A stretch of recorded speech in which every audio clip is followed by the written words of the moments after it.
Jerusalem Deputy Mayor Fleur Hassan-Nahoum played a key role in establishing the embassy.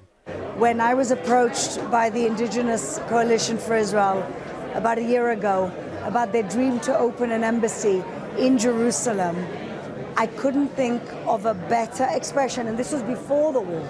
The coalition chose the Friends of Zion Museum as its home. They're coming from all the different cultures, and guess who's leading the way? The evangelicals. It's the evangelical indigenous leaders that are coming in from all over the world to represent their groups, and they'll be the ambassadors for this Indigenous Embassy. So we stand here with you today in your eternal city and declare that as Indigenous peoples, we recognize that Jews are the Indigenous people of this land, and we stand with you in your struggle. Dr. Sherry Trotter, co-founder of New Zealand's Holocaust and Anti-Semitism Foundation, established the Indigenous Coalition for Israel. I set that up to provide a platform for Indigenous peoples to stand in support of Israel, because I recognise that in my own country, the anti-Israel voices amongst our Indigenous people were very loud and dominating the narrative. And I just felt that we needed a way to push back on that and to show that there are a lot of Indigenous people who stand with Israel. Trotter says October 7th led to a wave of accusations against Israel. Almost immediately, we were hearing, it's like a placard, 75 years of colonialist oppression, as if that's some sort of a reason for Hamas to attack Israel.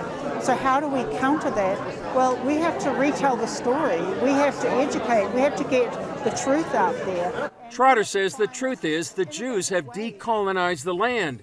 That means they came back to their original homeland. Our message tonight was, first of all, we love Israel. Most of the people of South Africa love Israel and the Jews.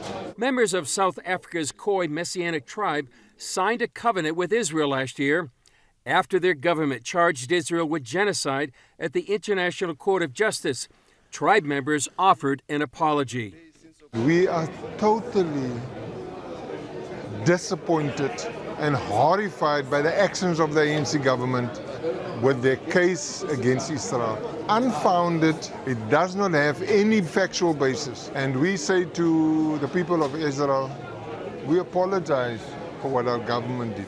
These groups see the Jews as the original indigenous people. That's why God using our indigenous people to come and support the Jews.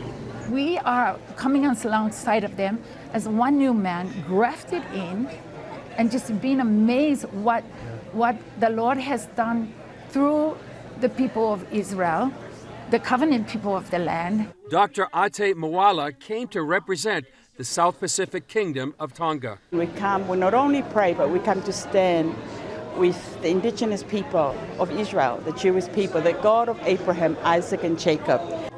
They also wanted to show their support of Israel in one of its darkest hours. Today, more than ever, after October 7th, and after the persistent delegitimization of Israel and the Jewish people by detractors who want people to think that we are colonizers in our own land, instead of the truth, which is that we are the biggest decolonization project in history.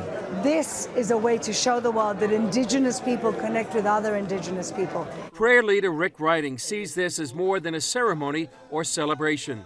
I feel it was a birthing. There have been a lot of people for a long time who have realized that the indigenous people had a key role to play in God's purposes for Israel, because he said in the scriptures, from the ends of the earth, they were to proclaim the Lord's sovereignty and care for Israel. And so they're here, they're proclaiming it. So he's birthing something new for the indigenous people at the same time that he's using them to comfort Israel and to deal with the whole lie that the Jewish people are not the indigenous people of the land. As you heard tonight, one after another got up there and so clearly said, no one could be more indigenous than the Jewish people are.